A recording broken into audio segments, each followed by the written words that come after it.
Yeah, man, Mr. Most definitely Jerry represent for Baba every time fire. I'm Mr. Yo, Baba TV, keep it locked. Boom.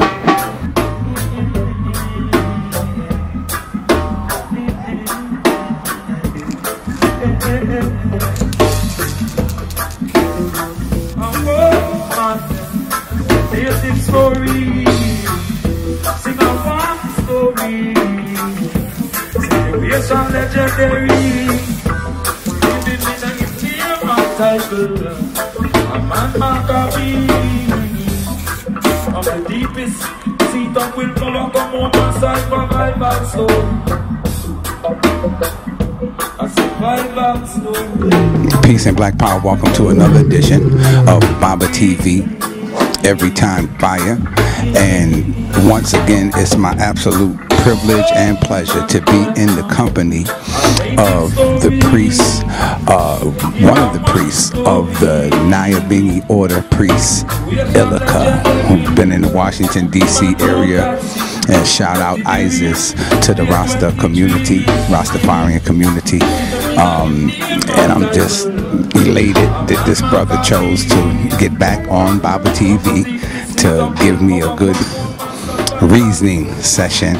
And before we reason, priest go in, because we want to get the dopey out the way first, you know, man. So, yes, sir. Yes, sir.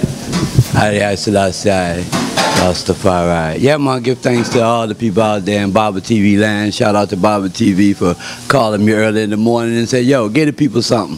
So I said, look what happened. Me and the family, we saying, look, people, our people, people, our people, people, our people. I ain't busy about nobody else's people. I'm saying our people. Our people know who they are. Y'all, make we act like we doing this thing one more time, brethren. Brethren Red Pill, shout out to you out there. Keep that fire hot. Don't let them people go nowhere. Nowhere. Hold them. Hold them right there. Hold them in your grip, brother. You know what I'm saying? Shout out to Brother Sonetta. Look what happened, bro. Holler at your man so we can get this thing down to a science right quick. Because we got what it takes to make it happen. We don't have no more time to argue with nothing and nobody. The people that's with us, they already with us. Your family love you. Make it like you act like we love each other. We can have these arguments, but make we do it outside where people can't see it. Maybe call me and we burn 2 spliffs and we can argue all night. It's going to probably take about 2 ounces of weed, but look what happened. We're going to burn it. We're going to come up with a solution. The next day, the people are going to hear how nice the thing was. Then we're going to reach 5 more people, 10 more people, because the time is hot. People testing our very existence right now to see if we're going to boil over, if we're going to go off. And we know we're not going to go off because we like talking. All our people like talking. We should like walking better, because that's what I told my brethren. You can talk all your talk, but where you walk at? We see your shoes, we see your socks, we see how good you look. Where you walk at? Because the people looking at your walk. You got your YouTube channel, you got your followers now, where you walk at? Because you should be able to walk amongst the people without a bodyguard and make the thing happen. When you show up in the city, you're supposed to make it happen. So now if you do this, we'll feel more comfortable with you being real. Because see, right now, the fake people are burning all the way up. They're burning.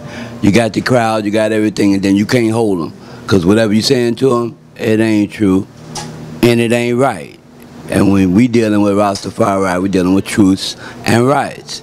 If it's true, we with it. If it's right, we with it. We're not into right and wrong. Right and wrong is some other people's stuff. My people worldwide, especially up there in Harlem, holler at your man down here, man. We're going to do this thing right. Because the people with y'all, man, we're on the oneness type tip right now. The oneness. Hope I'm coming through clear, because brother said go off. I say, all right, cool. Because I want something to really say to the people like, yo, what's wrong with us, man? Really, what's wrong? We can't talk no more? So we got billionaires, millionaires, gazillionaires, we got all these nairs. But we ain't got nothing for the people.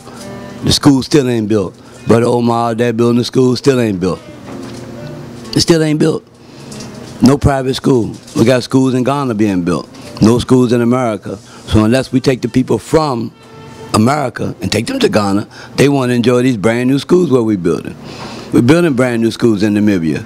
But if we don't take our people from here and take them to Namibia, they want to enjoy our new schools. So what we building all over Africa, we're building all over Africa, telling people, let's go to Africa. We don't have a direct plan to free the people and take them. We got a problem. Because you're born in America, you actually need, I had a blessed virgin, you actually need a passport to leave out of America. Okay, if you need a passport to leave, then what if you can't leave? You've been to prison 3 times. This is a prison system. They designed to make sure you can't leave. Because most people are not even aware you're supposed to have a passport. So you can leave. Other races come here, their children directly got a passport. When they reach a certain age, they send their children out. Go travel the world. Here go credit card, here go something. Go find yourself. People of color, we don't do that to our people. We say, learn this here, learn this here, learn this here, learn America, learn America, learn this, learn the streets, learn this, go to school, read, read, read. Well, we can do all the reading and we still can't write. We can't even write, my brother. So I want to go in on some of those things that we got our people doing, because we telling our people to go do these things. Go to school and get a job. Now, where your passport at? Because when you go to certain countries, you got dollar value 2,300 to 1, like in Tanzania. 2,300 plus to 1. So if you go over 100,000 US, yo, you a billionaire in Tanzania. And it goes a long ways toward building things. 100 G's. You can't even live in DC 400 G's, nowhere. They say the average income in DC, you have to have $8,700 a month to live in a 1-bedroom apartment in Washington, DC. $8,700. So when they do their little schematics on their computer and say who can live in this house and who can't live in the house, your credit score is good. Now, do you have $8,700 a month so they can divide that by 3 and see if you can pay your rent? Because if you can't pay your rent, they're not letting you in the house. Therefore, the influx and upflux of all these homeless people with PhDs, with master's degrees, smart black people, can't get an apartment. They don't want to share. We don't know social economics. We don't share together. We don't eat together. So we got to disenfranchise people that were never supposed to be disenfranchised. The middle class has now become the underclass. The middle class has now become the underclass. So who was at the bottom before? Gone down further to the bottom. Non-existent. The middle class don't want to be at the bottom, but they have no choice because they didn't work together when they had the opportunity. When 2008 came and people saw the fluctuation in the business, the middle class didn't gravitate to the underclass and say, yo, make we unite and pull this thing up and make it run. No, the middle class said we got to cover our bets. We can't rent to nobody who ain't got no money. So let's get to the people who got money. Let's gear all our business to the people that got money. Now the middle class done fucked themselves all the way out, excuse my language. So now they can't make no moves. Then they come and hang around the people at the bottom saying, yo, make we get together. We don't want to get together with you, bro. You had 4 houses and 10 cars. You ain't let us drive one, live in one. Now you done lost of it. Now you talking about unite the people. The people down at the bottom always was united. Because we share food, we share herb, we share everything we got. We give you a shirt off our back. You never heard no rich guy say he gonna give you a shirt off his back, ever. See it? So we got different dynamics going on the planet where the people that was helping people, we ain't never had no material wealth, but we got it. Because we got the people. We got $1. So if we get 100 people come together right now while I'm talking at a Rock Coffee, 100 people come with $100, I got 10 G's right now. I ain't even got to blink. 10 G's right now. Why I'm waiting for 10 G's? What I'm going to go do what these people tell me to go do for 10 G's? Now that's my first month's rent. If I get 100 people to come to the coffee shop right now, $100 in their pocket, boom, that's my first month rent. In my store, in D.C. I don't think they're going to come back next month unless I give them some of this coffee and give them some of this and give them some of that. $100 worth for this, then they'll come back.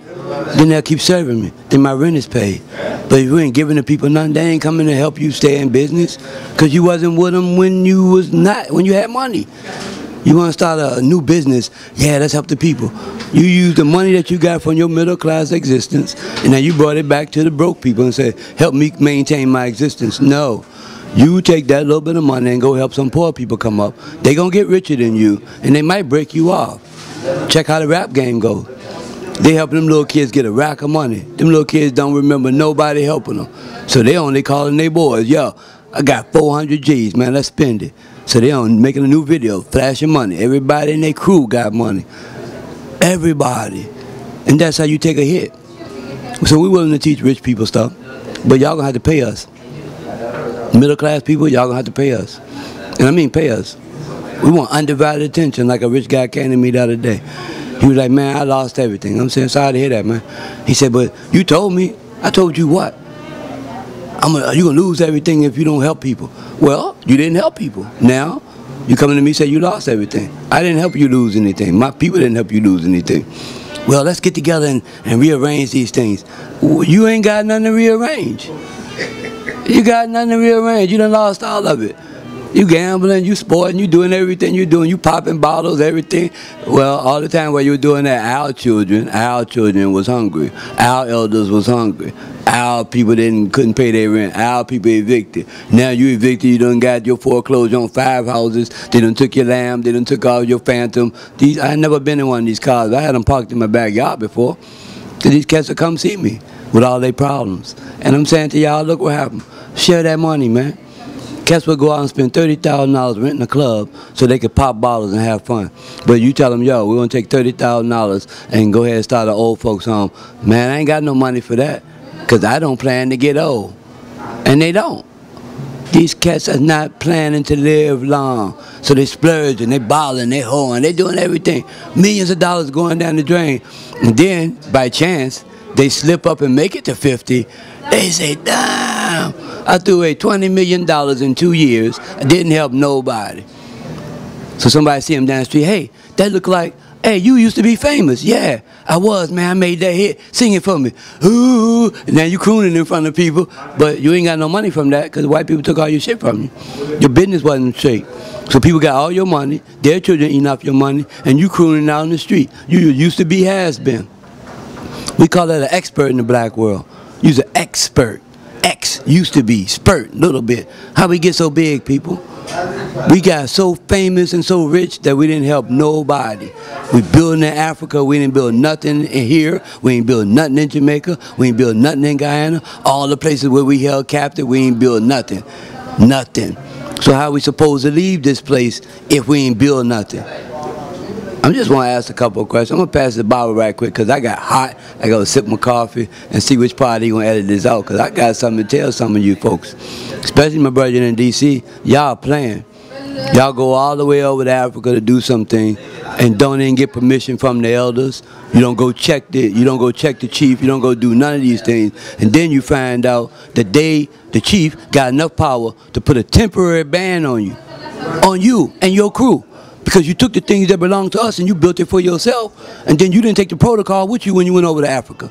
So you are trespassing over in Africa, and like Brother said yesterday, some of y'all going to end up missing over there. Because you don't go no place, and I'm going to have a big show, I'm going to do a big thing, and you don't check in with the chief where you go. You was taught that in Rastafari. You supposed to respect what honor do, respect do, what do, and all that type of stuff. Go respect the people then. The chief said, nah, we ain't having none of that. So he put a temporary ban on you people. And it's out there. Go look at it. Temporary ban. They group you with no funerals and no loud noise. They put you with funerals. And in Rastafari, when they put you with dead people, that means you trespassing. Already. It's worldwide. Because y'all did that shit in secret. And now people see you worldwide.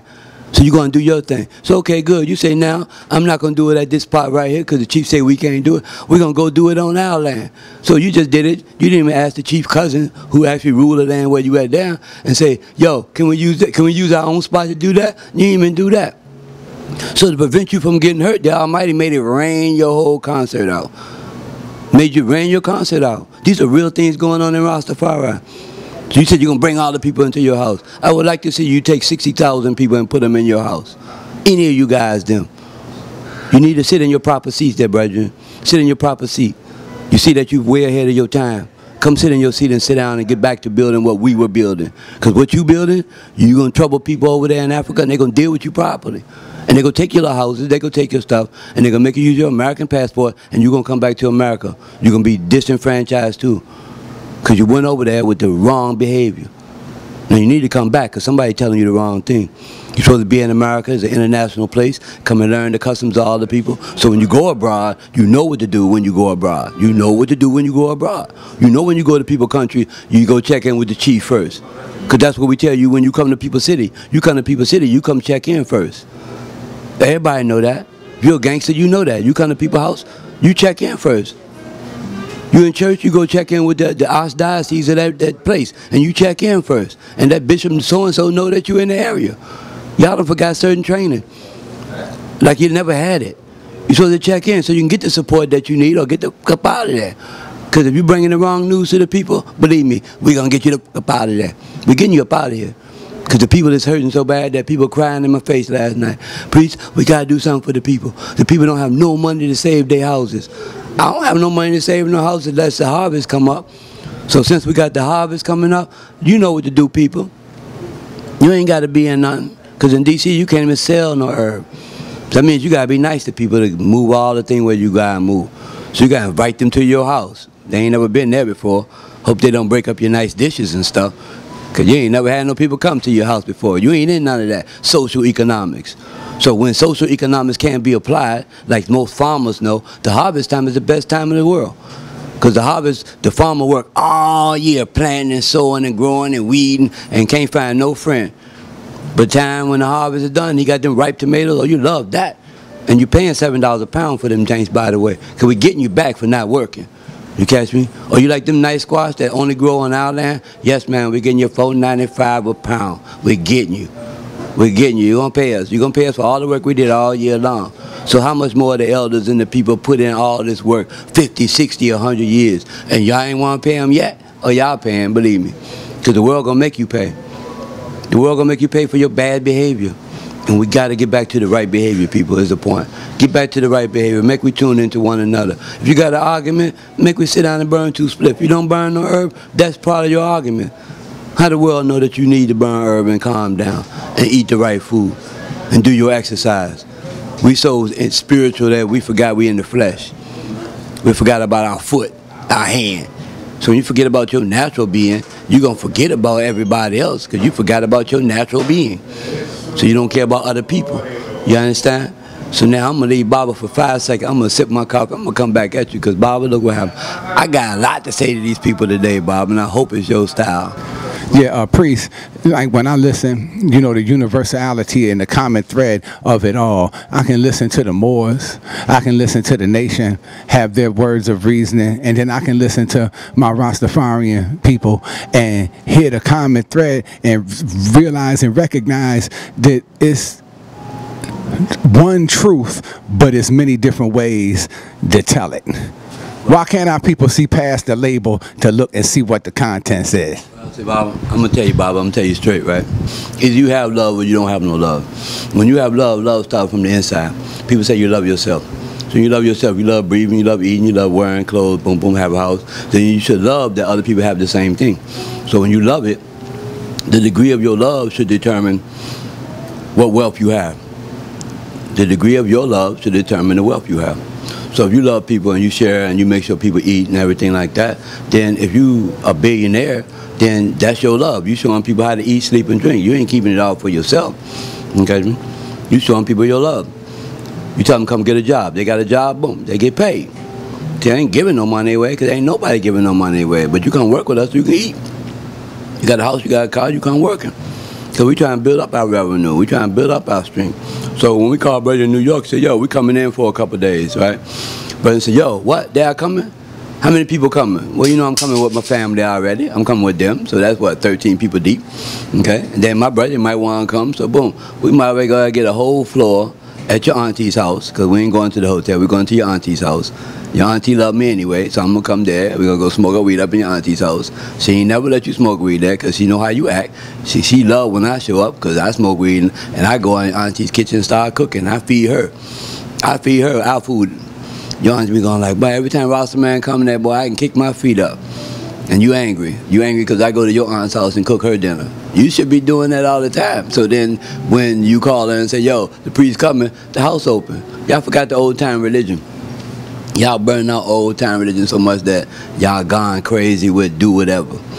And doing whatever is gotten us bad off. Okay, so the brother asked me about amalgamation. We call it amalgamation, where people like sexing everything and breeding everything. Okay, cool. That's your prerogative if you want to go breed this girl and this woman. That's your business. Solomon did it. He sure did. Every race. But see, marriage used to be where you married people for a reason. You married into the family for a reason. You married into the family because, yo, you brought value to this and that added value to that family, so that was a good relationship. Then people married foreigners. They went to the European nations and married people because that prince married that woman so the wealth could stay in the family. Y'all just doing whatever y'all doing. I'm gonna fucking to be fucking. That's it. You know good and well the woman 90 years old and you banging it, you ain't getting no babies out of it. So you know you just trying to get some money. All together. That's all you trying to do. Is get some money for it. So when you try and do this amalgamation for money, that thing don't really work. Okay? You ain't doing it for love. You took the love out of the thing. So you got some people that really genuinely love each other from mixed races and all that stuff. But now you got America using it for economic standpoint to keep people that are one people, the black of black people, keep you down. Because now amalgamation is the big thing. Mixed breeding is the new thing. Hybrid, you're gonna make hybrid. So all the black girls go to the white guy, all the black guy get a white girl or a green girl get something, and that's it. So now it's all right if you do that, but now here go the problem. When me and my black family show up, we feel alienated with your family and your friend them, because y'all looking like y'all don't know what y'all doing. Pot black, pot blue, pot thing. So what customs we supposed to do that? Because usually we come to your house, we take our shoes off. Now you married to this woman, she's like, oh, don't take your shoes off in my house. Y'all gonna mess up my carpet. I was like, hold on, we take our shoes off, we gonna mess up your carpet? I thought our custom was to take your shoes off so you can leave the outside world out.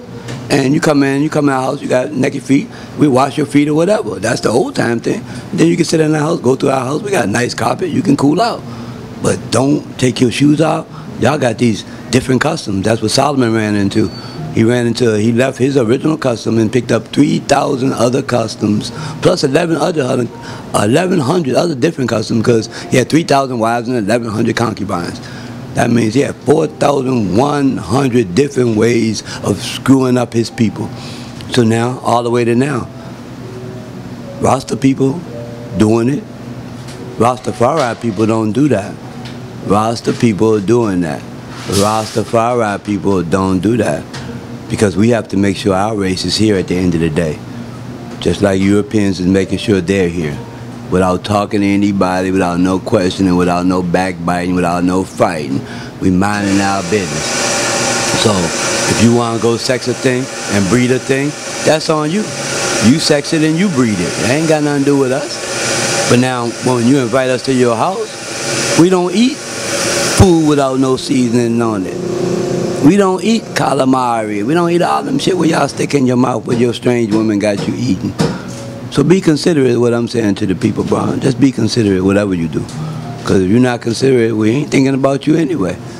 We're not trying to mix up with you anyway. We busy about, we got our own thing. We got another land in view. We got another plan in view. We don't want no argument with no white people, no black people who don't. You like white girl, that's your business. You like blue girl, that's your business. You don't see no color, that's your business. But now if you got 10 baby mothers and all of them white, you got baby mothers. You ain't got one wife among them. Because you just breeding them. You ain't wifing them, you're breeding them. So now you got to understand the level of how we seeing things. Because you're going to do what you do, people. You're going to do that. I'm not here to tell you nothing, but I know in the Bible, 1 Ezra 9 shows us to put away foreign wives. 1 Ezra 9, you can go back and read it. It's in the Apocrypha, the Maccabee Bible, go read it.